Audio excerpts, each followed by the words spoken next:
चला, एका अनपेक्षित मैत्रीची गोष्ट ऐकूया, जी एका प्रवासातून सुरू झाली. तर गोष्ट सुरू होते एका लहान गावात, जिथे एक जिज्ञासू मुलगा राहायचा. एके दिवशी सकाळी त्याला काहीतरी नवीन बघायचं होतं, म्हणून तो निघाला.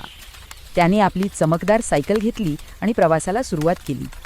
गावातल्या ओळखीच्या वाटा सोडून तो धुळीच्या रस्त्याने पुढे जात होता. थोड्याच वेळात तो एका घनदाट जंगलात पोहोचला. सगळं काही वेगळं होतं. एका रोमांचक प्रवासानंतर त्याने सायकल थांबवली. आता पुढे काय? पण खरंच तो एकटा होता का? वाटतं तर नाही. तेवढ्यातच एक लहान केसाळ कुत्रा अचानक त्याच्या समोर आला. तो कुत्रा मुलाला बघून उत्साहाने भुंकू लागला.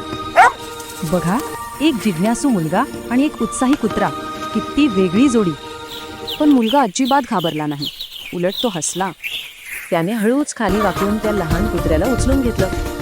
आणि काय आश्चर्य, तो कुत्रा लगेचच त्याच्या कुशीत शिरला. मैत्री झाली. त्याने त्या कुत्र्याला आपल्या खांद्यावर घेतलं. हा विश्वासाचा क्षण होता.